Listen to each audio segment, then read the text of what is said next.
know what you're thinking. Part 3? Come on, Rob. Why is it taking so long? Well, you know, things like this you cannot rush. Especially that, and having a full-time job takes a little bit longer. Sometimes videos come in part 2s and part 3s, and I'm really quite certain this is not going to be a part 4 video. So we're gonna finish it up right here. Actually, there you go. There's my promise. Part 3, it's done. Ends right here. Let's talk about beer, baby. Church Street. Devil's Advocate Ale. Brewed in Itasca, Illinois. Holy cow.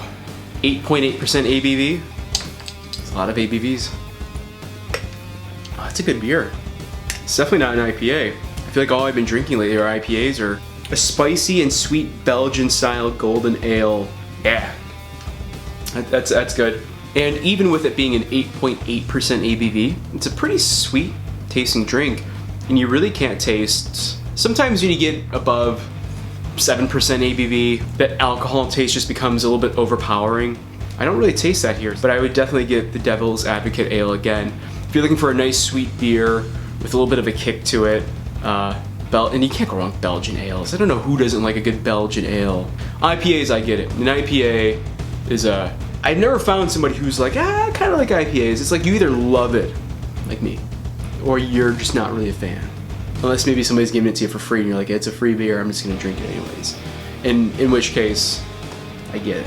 That's probably the only way you're gonna see me really drinking a stout, is if somebody just gives it to me. I'll drink it, no complaints. All right, we are back in the garage for the last time with this guitar at least. Our Andorid themed guitar. And some of the things I did off camera that I kind of hinted to the last video was I took my trusty heat gun, this guy, and melted the binding down a little bit because I thought it was just looking a little too clean for a robot themed guitar. So I melted that down a little bit. So right now, here are a couple of my obstacles. I want this to be a playable guitar, and even though I have these really sweet components here, on the back there's still a lot of components that kind of raise it off the body a little too much, and I feel like your strumming hand is going to turn to Swiss cheese. Like you're just going to shred up your forearm here. Is that the forearm? The back of your forearm.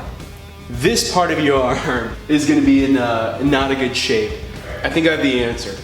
The answer, or the missing piece to tying this whole guitar in, is wires. Wires upon wires upon wires. I think if I can get maybe 4 of these kind of circuitry parts adhered to the body, I can use the wires to kind of fill in the empty spaces that will tie them together and make it look semi-functional. So I have my major components kind of in line, in place. And I'm trying to think of the best way to adhere them to the guitar. I'm running low on super glue, but I'm like, you know what? Let's try a little, boom, a little Mod Podge. I had that in one of my earlier videos, worked pretty well. I'm basically going to cover this whole guitar in Mod Podge, which is basically just glue. I think that's gonna work. Sounds like it's gonna work. Let's see if it works.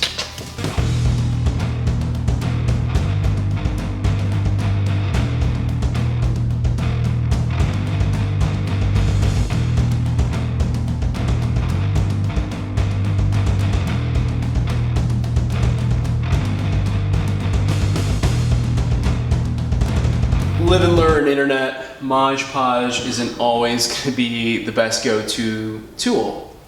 Let's look at how it turned out. Now, it doesn't look bad. I actually gave the Mod Podge about 2 days to dry before it was like a white mess. So now that the Mod Podge is drying, it's practically dried by now. It's definitely coming together and looking much better. I still feel like it's not done just yet. I definitely think I need to distress it a little bit more, throw more black paint on it, and more wires. Just feels like it needs more wires.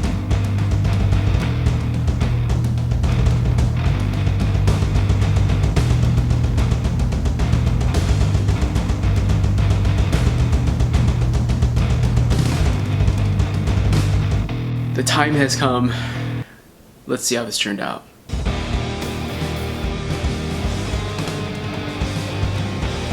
So this was a tricky guitar to work on. You know, I had this idea of doing an Android / robot / sci-fi themed guitar.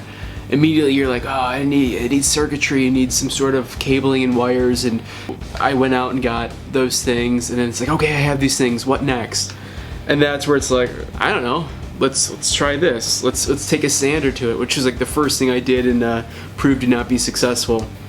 And then after that, I had the idea to do the binding, which turned out pretty cool, I think. And then I bought that Sony boombox, fully took it apart, and check this out. I don't know if you picked up on this. Those are the little keys for like the tape deck.